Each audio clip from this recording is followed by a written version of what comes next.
তোকে কে কষ্ট দিচ্ছে আমাকে এসে বল, তোর উপর কে জুলুম করতেছে আমাকে একটু এসে বল না। রব বলে যে বান্দা তোর কি দরকার, তোকে তো তাহাজ্জুদের ওয়াক্ত আমি দিয়ে দিয়েছি, গভীর রাত দিয়ে দিয়েছি, গভীর রাত দিয়ে দিয়েছি।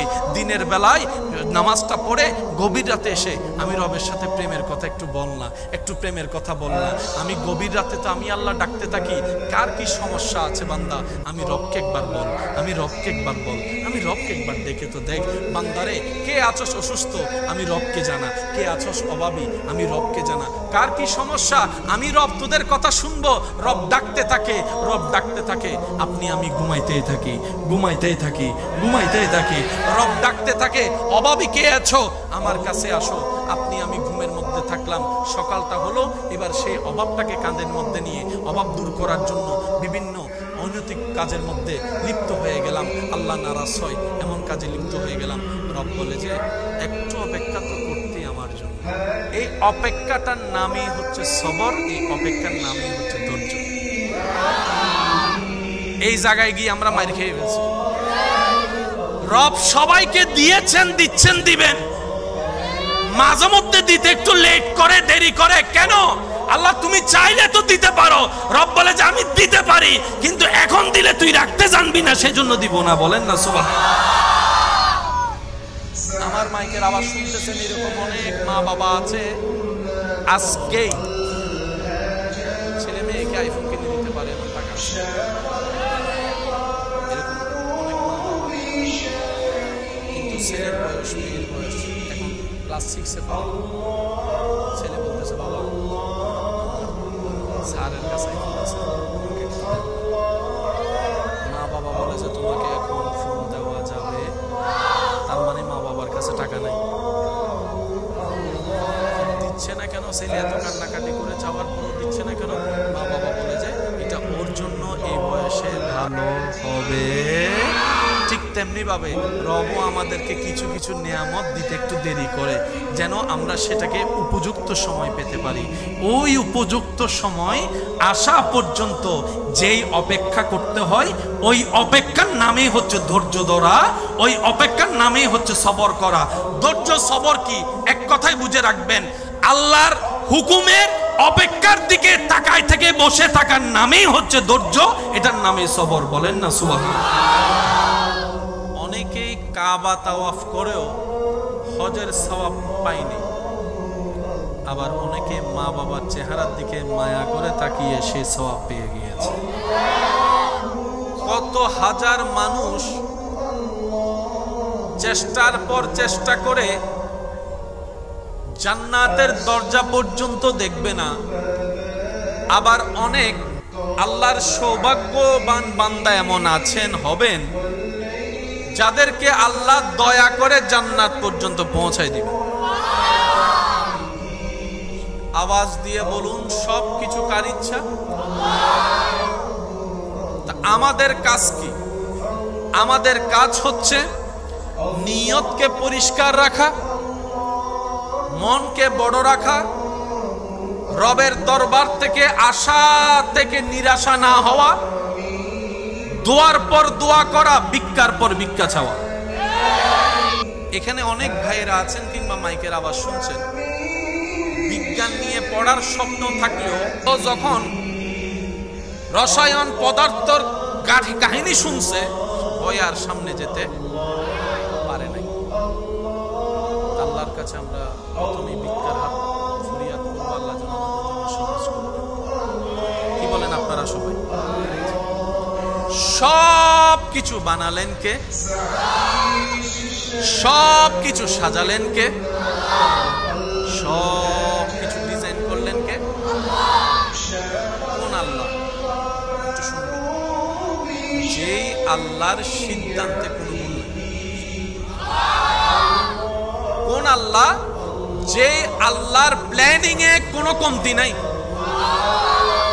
কোন আল্লাহ? যে আল্লাহর ডিজাইনের মধ্যে বিন্দু পরিমাণ 19-20 নাই।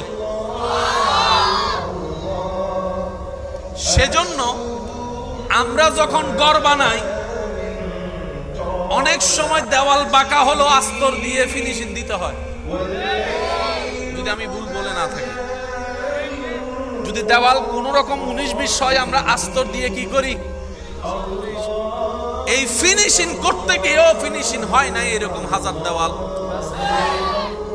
অথচ আল্লাহ আপনাকে দুইটা হাত দিয়েছেন, দুইটা হাত বরাবর মেজারমেন্ট।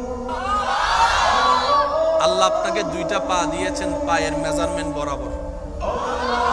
1 ইঞ্চি তো দূরের কথা, এক সুতাও 19-20 বলেন, 19-20। পাহাড় কেমন, যে জায়গায় যে পাহাড়টা যতটুক হওয়া দরকার সেই জায়গার পাহাড় তেমন।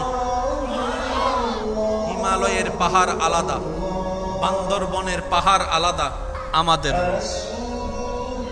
আসমানকে সাজালেন খুঁটি ছাড়া। আপনার আমাদের রব সেই জমিনকে সাজালেন পানির উপরে। সেই জমিনের নড়াচড়া না করে যেন স্থির থাকে সেজন্য পাহাড় বসাই দিলেন। সেই জমিনে যারা বসবাস করবে প্রাণী জগতের জন্য যা দরকার সেই খাবারটা জমিনের ভিতর দিয়ে আল্লাহ চাষের মাধ্যমে তুলে দেন। বান্দার খাবারের রুচির তারতম্যকে আল্লাহ তাআলা নজরে রেখে বিভিন্ন সিজনে বিভিন্ন খাবার ফলের ব্যবস্থা করে দেন। সেই প্রাণী জগতের জন্য খাবারের যে ব্যবস্থা রব্বুল আলামিন সারা বিশ্ব জুড়ে কোনো না কোনো ভাবে সেই খাবারের ব্যবস্থা করে দিয়েছেন। সেই প্রাণী জগৎ বেঁচে থাকার জন্য যেই অক্সিজেনের দরকার রব্বুল আলামিন সেই পরিমাণের চাইতেও বেশি অক্সিজেন পৃথিবীর মধ্যে ব্যবস্থা করে দিয়েছেন।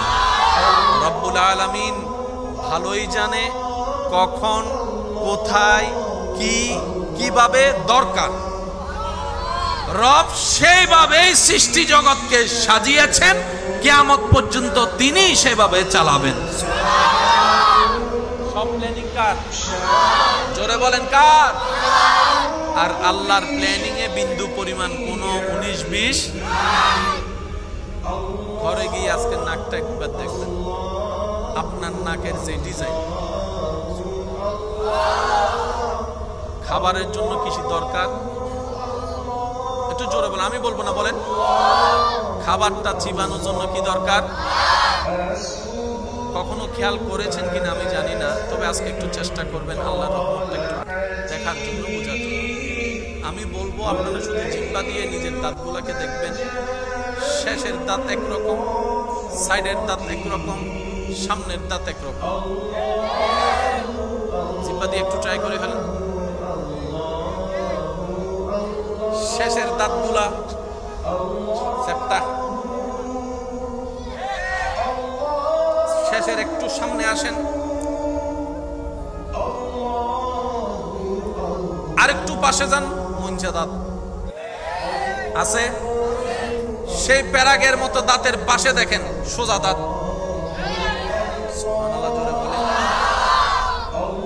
আল্লাহ দাঁত দিলা তো দিলা, এত ডিজাইনের দিলা কেন? রব বলে যে যতটুক ডিজাইনের দিলে তোর জন্য খাবারটা নিয়ামত হবে, আমি আল্লাহ তত ডিজাইনের দাঁত তুই বান্দার দাঁতের মধ্যে ফিট করে দিয়েছি। তিনি হচ্ছেন রব্বুল আলামিন, যিনি আলামিনের রব। সবাই বলি যিনি আলামিনের রব কাকে বলে? এক কথাই বুঝবেন, যিনি সৃষ্টি জগৎকে লালন করে, পালন করে, যত্ন নেয়, খেয়াল রাখে, প্রতি সেকেন্ডে সৃষ্টির প্রতি খেয়াল রেখে সৃষ্টির যা দরকার যিনি দান করতে পারেন তিনি রব্বুল আলামিন। এবার বলেন, সৃষ্টি জগতে আপনি, আমি, আমরা আছি না নাই? আমি আস্তে আস্তে বলবো, আপনারা জোরে জোরে বলবেন। আপনি, আমি, আমরা আছি না নাই? আমাদের মাস আছে না নাই? মাসের ভিতরে সপ্তাহ আছে না নাই? সপ্তাহের ভিতরে দিন আছে না নাই? দিনের ভিতরে ঘন্টা আছে না নাই? ঘন্টার ভিতরে মিনিট আছে না নাই? মিনিটের ভিতরে সেকেন্ড আছে না নাই? দুনিয়ার মানুষ বছরের হিসাব রাখতে পারে, মাসের হিসাব রাখতে পারে, কিংবা দিনের হিসাব রাখতে পারে, কিন্তু কোন প্রেমিক, কোন প্রেমিকা, কোন ভালোবাসার মানুষ সেকেন্ডের হিসাব সেকেন্ডে সেকেন্ডে খেয়াল রাখা সম্ভবপর নয়। রব্বুল আলামিন তিনি সেইজন যিনি প্রত্যেকটা সৃষ্টিকে সেকেন্ডে সেকেন্ডে খেয়াল রাখেন। তিনি হচ্ছেন রব্বুল, মাশাআল্লাহ, একটু জোরে বলেন রব্বুল। সেই রবের সৃষ্টিতে মানুষ আছে না নাই? পাহাড় নদী সাগর আছে না নাই? পশু পাখি আছে না নাই? সব আছে, ওদিকেও আছে এদিকেও আছে, যা দেখি তাও আছে, যা দেখি নাই জীবনে তাও আছে রবের সৃষ্টিতে। সুবহানাল্লাহ। এবার বলেন রব কয়জন? প্রাণী কয়টা? ক্যালকুলেটর থেমে যাবে, প্রাণীর সংখ্যা থামবে। আর রব বলে যে আনা রব্বুল আলামিন, আমি রব, আমার প্রত্যেকটা সৃষ্টিকে বানিয়ে বেসাহারা বেওয়ারিশ করে দিই নাই, আমি আল্লাহ প্রতি সেকেন্ডে আমার সৃষ্টির খেয়াল রাখি। সুবহানাল্লাহ। ডেইলি 2 বেলা 3 বেলা খাবারের দরকার আমাদের আছে না নাই? খাবারের জন্য বাজারের দরকার আছে না নাই? বাজারের জন্য টাকার দরকার আছে না নাই? টাকার জন্য পরিশ্রমের দরকার আছে না নাই? এই পরিশ্রমটা করে বেতন হয়ে, তারপরে টাকা হয়ে, বাজারে গিয়ে, বাজার হয়ে ঘরে এসে, রান্না হয়ে, তারপরে টেবিলে গিয়ে, তারপরে প্লেটের মধ্যে, তারপরে হাতে, তারপরে মুখে, তারপরে পেটে। বাঘের কোনো চাকরি নেই।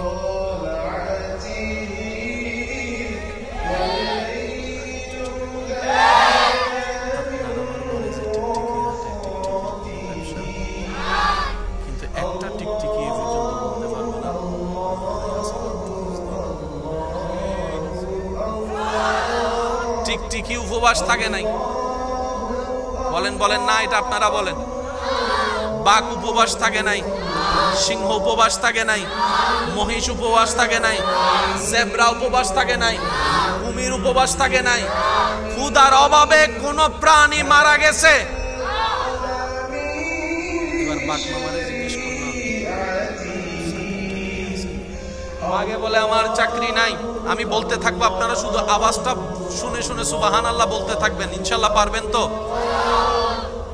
সপ্তাহের ভিতর দিনের মধ্যে শ্রেষ্ঠ হচ্ছে শুক্রবারের দিন, রাতের মধ্যে সপ্তাহের শ্রেষ্ঠ হচ্ছে জুমা রাতের দিন। আল্লাহর বড় দয়া, আমরা এখন জুমা রাতের মধ্যে আছি। আর একটু জোরে বলেন না। তো আপনার আমার জীবনে গুনার কোনো অভাব? আমার জীবনে সওয়াবের তুলনায় গুনাহ অনেক বেশি। আমার মতো গুনাহগার যারা আছেন, তারা একটু আল্লাহর রহমতকে পাওয়ার আশায় মন প্রাণ করে বসে উত্তর দেওয়ার চেষ্টা করবেন, সুবহানাল্লাহ বলে রবের জিকির করার চেষ্টা করবেন, পারবেন ইনশাআল্লাহ। বাগে বলে যে আমার চাকরি নেই, কিন্তু 2 বেলা কখনো উপবাস ছিলাম, আমার জীবনে জন্মের পর থেকে আমি কখনো হতে দেখি নাই। কুমির মামাকে জিজ্ঞেস করে, কুমিরও বলে যে না, না খেয়ে ঘুমাইছি এরকম তো আমার রেকর্ড মনে পড়ে না। হাতি মামার পেটটা কত বড়, দিতে থাকবেন আর হজম হতেই থাকবে। হাতিও বলে যে আমিও কখনো উপবাস ছিলাম না। সুবহানাল্লাহ, জোরে জোরে জোরে জোরে।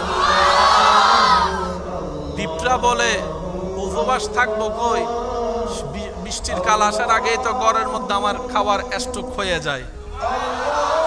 কিরে পিঁপড়া, চাকরি নাই না, ব্যবসা না, বাজার না, তো তোমরা কোনো কিছু করা ছাড়া 2 বেলা খাবার খাও, আর আমরা মানব জাতি এই খাবার অর্জনের জন্য, পরিবারকে খাওয়ানোর জন্য হালালও বাছাই করি না, হারামও বাছাই করি না, 2 নম্বরই করেও টাকা কামাইতে থাকি, চুরি করতেও থাকি, ডাকাতি করতেও থাকি, বিভিন্ন অপকর্ম লেগে থাকি।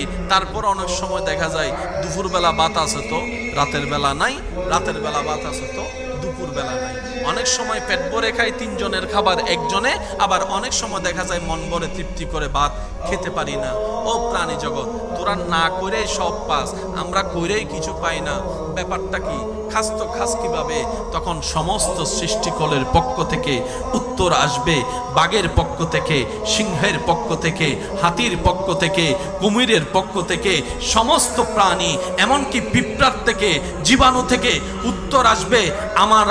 আমরা যে ক্ষুধার্ত না হয়ে পেট ভরা অবস্থায় যে খাবার আমরা পেয়ে থাকি, এটার একমাত্র কারণ আমাদের তাওয়াক্কুল, আমাদের বিশ্বাস আমার রব্বুল আলামিনের উপরে, রব্বুল আলামিনের উপরে, রব্বুল আলামিনের উপরে। যেই রব অতীত জানে, বর্তমান জানে, ভবিষ্যৎ দেখে, যেই রব মানুষের বাহিরেও দেখে, ভিতরেও দেখে, যেই রব সব সৃষ্টির খবর রাখে, ওই রবের উপর আমরা নিজের জীবনকে উৎসর্গ করে দিয়েছি। আমরা সৃষ্টি জগৎ বললাম, আল্লাহ তুমি দয়া করে হাতি বানিয়েছো, কিন্তু তুমি না খাওয়াইলে খাওয়ার ক্ষমতা আমার নাই, খাওয়ার ক্ষমতা আমার নাই, খাওয়ার ক্ষমতা আমার নাই।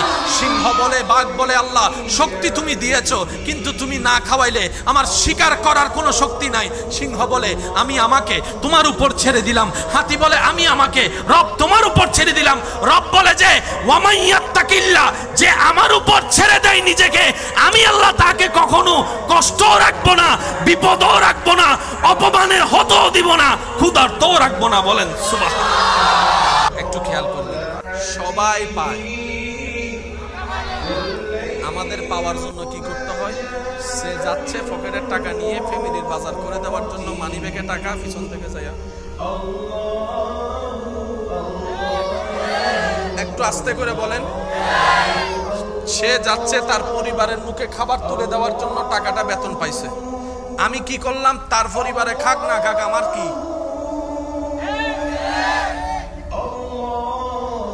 ফেসকি বুঝা গেছে? জোরে বলেন, ফেসকি বুঝা গেছে? একজনে আসছে দোকান থেকে 1 কেজি ডাল নেওয়ার জন্য, আমি আমার পরিবারকে একটু পোলাও রোজ বেশি খাওয়ানোর জন্য। এবার শুনেন পেঁচটা কিভাবে করলাম, নিজের পায়ে নিজে কুড়াল কেমনে মারছি দেখেন। এই বান্দা যা করতেছে দেখতেছেন কে? এবার আল্লাহ জিজ্ঞেস করে, বান্দা তুই পকেট মারলি কেন?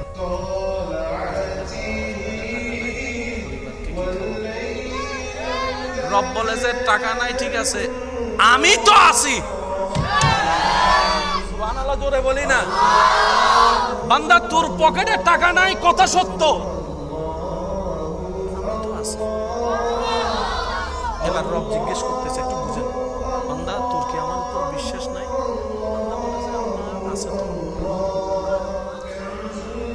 আল্লাহ পাক বলে যে আমি দিতে পারি, তোর কি এটা বিশ্বাস নাই? আছে। আমি আল্লাহ যে পাথর থেকে ফুল ফুটাইতে পারি, তোর বিশ্বাস নাই? আল্লাহ আছে তো। আমি আল্লাহ যে সবাইরে খাবাই, তুই এটা বিশ্বাস করিস না? আল্লাহ করি তো। তো তুই আমার জন্য অপেক্ষা করলি না কেন?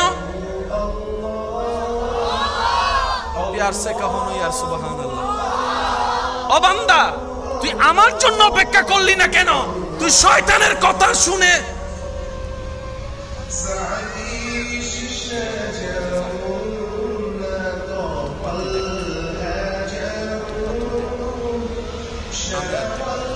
বান্দা বানাইছি, ঠিক আছে, একটু দয়া করবো, আমি দেখার মতো দেখবো। এবার বুঝবেন আপনারা, 1000 কোটি টাকা থাকার পরও সেই টাকা দিয়ে গড় সন্তানরা এক সময় গিয়ে মা বাবাকে হত্যা করে, মা বাবার গায়ে জুতার বাড়ি মারে। কথা বলেন না রে ভাই?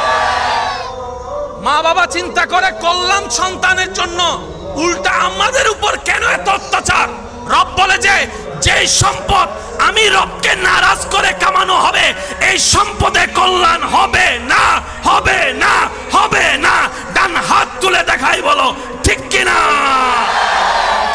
এবার ইমানদার ভাইয়েরা সত্যি করে একটা কথা বলবেন, আল্লাহ কি আমাদেরকে গর্তে ফেলছে, নাকি আমরা নিজেরাই ফন্ডিত্তামি করে গর্তে পড়ছি? আমি আল্লাহ কোনো মানুষের উপর জুলুম করি না, কোনো মানুষকে বিপদে ফেলি না, কোনো মানুষকে কষ্ট দিই না, কোনো মানুষকে মুসিবতে আমি আল্লাহ ফেলি না, আমি আল্লাহ ফেলি না। তো আল্লাহ এগুলা কিভাবে হয়? রবি বলছেন ওয়ালাকিন্নান নাসা আনফুসাহুম ইয়াজলিমুন, বরং মানুষ নিজের উপরেই নিজে জুলুম করে, মানুষ নিজেকে নিজেই কষ্ট দেয়, মানুষ নিজেকে নিজেই গর্তের মধ্যে ফেলে। আমি আল্লাহ তো বলেছি মাদক সেবন করা আমার পছন্দ না, কিন্তু মানুষ নিজেই মাদক সেবন করে নিজেই নিজের অস্তিত্ব নষ্ট করে ফেলে, নিজেই নিজের শরীর নষ্ট করে ফেলে। কথা বলেন ঠিক কিনা?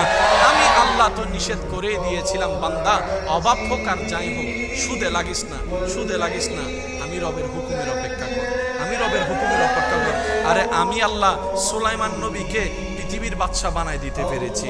আমি আল্লাহ ইউসুফ নবীকে জেলখানার থেকে রাজপ্রাসাদের রাজা বানাই দিতে পেরেছি। সুবহানাল্লাহ। আমি আল্লাহ ইউনুস পয়গম্বরকে 40 দিন মাছের পেটে থাকার পরও আমি আল্লাহ ওনাকে মরতে দিই নাই। আমি আল্লাহর উপর বিশ্বাসটা একটু রাখ না বান্দা। তোকে কে কষ্ট দিচ্ছে আমাকে এসে বল। তোর উপর কে জুলুম করতেছে আমাকে একটু এসে বল না। রব বলে যে বান্দা তোর কি দরকার? তোকে তো তাহাজ্জুদের ওয়াক্ত আমি দিয়ে দিয়েছি, গভীর রাত দিয়ে দিয়েছি। দিনের বেলায় নামাজটা পড়ে গভীর রাতে এসে আমি রবের সাথে প্রেমের কথা একটু বল না, আমি গভীর রাতে তো আমি আল্লাহ ডাকতে থাকি। কার কি সমস্যা আছে বান্দা? আমি রবকে একবার বল, আমি রবকে একবার ডেকে তো দেখ। বান্দারে কে আছোস অসুস্থ? আমি রবকে জানা। কে আছোস অভাবী? আমি রবকে জানা। কার কি সমস্যা? আমি রব তোদের কথা শুনবো। রব ডাকতে থাকে। আপনি আমি ঘুমাইতেই থাকি। রব ডাকতে থাকে, অভাবী কে আছো আমার কাছে আসো। আপনি আমি ঘুমের মধ্যে থাকলাম, সকালটা হলো। এবার সেই অভাবটাকে কাঁধের মধ্যে নিয়ে অভাব দূর করার জন্য বিভিন্ন অনৈতিক কাজের মধ্যে লিপ্ত হয়ে গেলাম। আল্লাহ নারাজ হয় এমন কাজে লিপ্ত হয়ে গেলাম। রব বলে যে একটু অপেক্ষা তো করতে আমার জন্য। এই অপেক্ষাটার নামই হচ্ছে সবর, এই অপেক্ষার নামই হচ্ছে ধৈর্য। এই জায়গায় গিয়ে আমরা মার খেয়ে ফেলছি।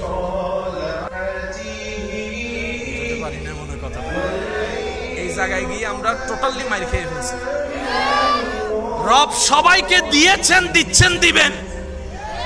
মাঝে মধ্যে দিতে একটু লেট করে, দেরি করে। কেন? আল্লাহ তুমি চাইলে তো দিতে পারো। রব বলে যে আমি দিতে পারি, কিন্তু এখন দিলে তুই রাখতে জানবি না, সেজন্য দিব না। বলেন না সুবহানাল্লাহ। আমার মাইকের আওয়াজ শুনতেছেন এরকম অনেক মা বাবা আছে, আজকেই ছেলে মেয়েকে আইফোন কিনে দিতে পারে এমন টাকা আছে। এরকম অনেক মা বাবা, কিন্তু ছেলের বয়স মেয়ের বয়স এখন ক্লাস 6-এ পড়ে। ছেলে বলতেছে বাবা স্যারের কাছে আইফোন আছে, আমাকে একটু দেন। মা বাবা বলে যে তোমাকে এখন ফোন দেওয়া যাবে, তার মানে মা বাবার কাছে টাকা নেই। দিচ্ছে না কেন? ছেলে এত কান্নাকাটি করে চাওয়ার পরও দিচ্ছে না কেন? মা বাবা বলে যে এটা ওর জন্য এই বয়সে ভালো হবে। ঠিক তেমনি ভাবে রবও আমাদেরকে কিছু কিছু নিয়ামত দিতে একটু দেরি করে, যেন আমরা সেটাকে উপযুক্ত সময় পেতে পারি। ওই উপযুক্ত সময় আসা পর্যন্ত যেই অপেক্ষা করতে হয়, ওই অপেক্ষার নামেই হচ্ছে ধৈর্য ধরা, ওই অপেক্ষার নামেই হচ্ছে সবর করা। ধৈর্য সবর কি? এক কথাই বুঝে রাখবেন, আল্লাহর হুকুমের অপেক্ষার দিকে তাকায় থেকে বসে থাকার নামেই হচ্ছে ধৈর্য, এটার নামেই সবর। বলেন না সুবহানাল্লাহ। আল্লাহ আমাদের সবাইকে সেই নিয়ামত নেওয়ার তৌফিক দান করুন। আল্লাহ পাক বলে যে আমার জন্য কি কর, জোরে জোরে জোরে। এবার আসেন, আপনি আমি মায়ের পেটে ছিলাম না 7 মাস 8 মাস 9 মাস। প্রথম যেদিন আপনি আমি মায়ের পেটে ছিলাম সেদিন ছিলাম 1 ফোঁটা পানি। 1 ফোঁটা কি? ওই 1 ফোঁটা থেকে পানি থেকে আজকের আমি ফোঁটা পানি। যারা আলট্রাসোনোগ্রাফি দেখেছেন তারা জানেন 6-7 মাস 8 মাস হওয়ার পরে বাচ্চার একটা রূপ দেখা যায়।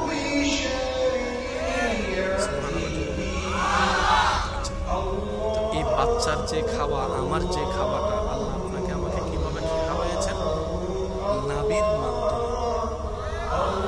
এই জিনিসটা একটু বোঝার চেষ্টা করবেন। নাভির মাধ্যমে দুনিয়াতে আসার পরে আমরা মরণ পর্যন্ত খাবো কি দিয়ে? একটু জোরে বলেন। অনেক সময় আপনারা দেখবেন নাভির মধ্যে আমরা কিভাবে খাই, এটা বোঝার জন্য আল্লাহ আমাদেরকে সেই নিয়ামত দিয়েছেন। অনেক সময় রোগী দেখতে গেলে দেখবেন খাবার ফ্যাটটা কোন দিকে থাকে?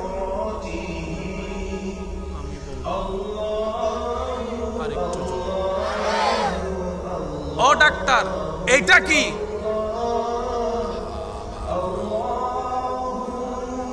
সুবহানাল্লাহ, জোরে বলুন। খাবার নলে দিকে কেন? খুব মনোযোগ, খুব মনোযোগ। বেঁচে থাকার জন্য, সুস্থ থাকার জন্য, পাওয়ারি ওষুধ লোড নেওয়ার জন্য খাবারের দরকার।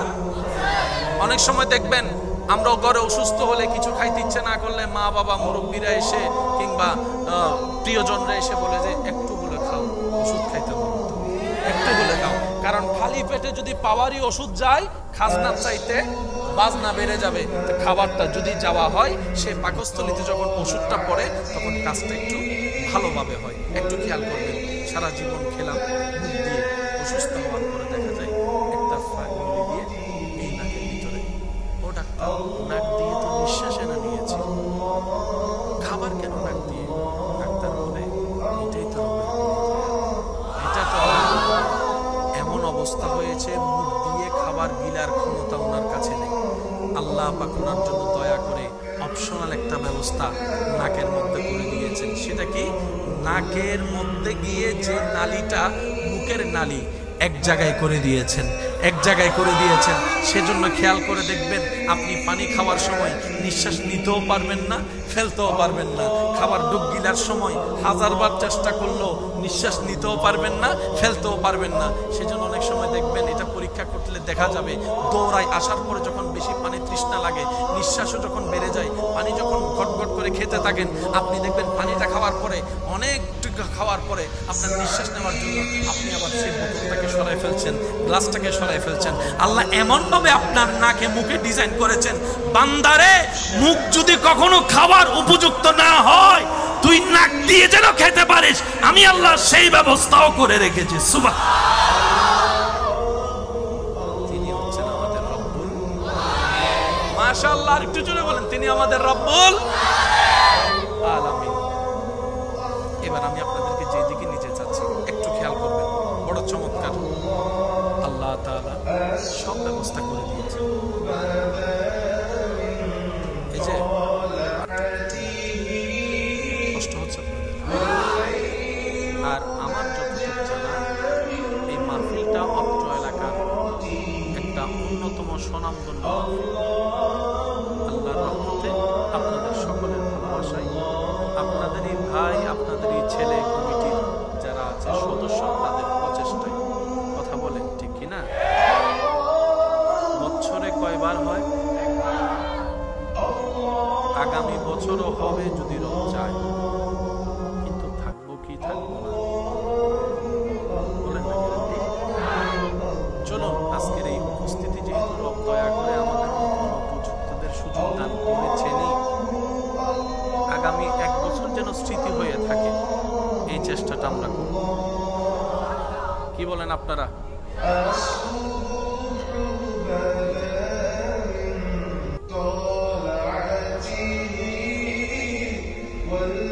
যারা আসতে পারবেন না সমস্যা নেই, মাইকের সাথে কানটা লাগাই দেন।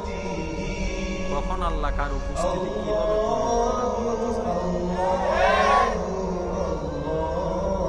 কথাটা অন্যভাবে নেবেন না, বোঝার জন্য। অনেকেই কাবা তাওয়াফ করেও হজের সওয়াব পায়নি, আবার অনেকে মা বাবার চেহারার দিকে মায়া করে তাকিয়ে সে সওয়াব পেয়ে গিয়েছে। সুবহানাল্লাহ জোরে বলি। কত হাজার মানুষ চেষ্টার পর চেষ্টা করে জান্নাতের দরজা পর্যন্ত দেখবে না, আবার অনেক আল্লাহর সৌভাগ্যবান বান্দা এমন আছেন, হবেন, যাদেরকে আল্লাহ দয়া করে জান্নাত পর্যন্ত পৌঁছায় দিবেন। আওয়াজ দিয়ে বলুন, সব কিছু কার ইচ্ছা? আমাদের কাজ কি? আমাদের কাজ হচ্ছে নিয়তকে পরিষ্কার রাখা, মনকে বড় রাখা, রবের দরবার থেকে আশা থেকে নিরাশা না হওয়া, দোয়ার পর দোয়া করা, ভিক্ষার পর ভিক্ষা চাওয়া। আর একটু আওয়াজ দিয়ে বলেন ঠিক কিনা? আমার ভাইয়েরা, যুগ উপযোগী চমৎকার একটা বিষয় আমার জন্য দিয়েছেন, আমি ধন্যবাদ জানাই কমিটির ভাইদেরকে, যারা যুগ উপযোগী বিষয় বুঝে বিষয়টা আমাকে আমার জন্য সিলেক্ট করেছে। আমি যতটুকু পারি চেষ্টা করব, ওমা তৌফিক, তবে বিষয়টা একটু ভারী, বিষয়টা একটু ভারী জিনিস নেওয়ার জন্য মনোযোগী কিন্তু সেই লেভেলে অনেক ভাইয়েরা আছেন কিংবা মাইকের আওয়াজ শুনছেন, বিজ্ঞান নিয়ে পড়ার স্বপ্ন থাকলেও ভয়ে, বিজ্ঞান নিয়ে পড়ার স্বপ্ন থাকলেও যখন রসায়ন পদার্থর কাহিনী শুনছে ভয়ে আর সামনে যেতে পারে নাই। আল্লাহর কাছে আমরা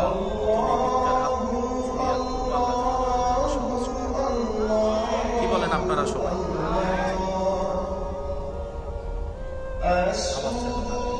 একদম একদম নিরিবিলি সবাই আগে একবার বলেন। যারা আজীবন দুনিয়াতে থেকে যাবেন তারা না শুনলেও চলবে।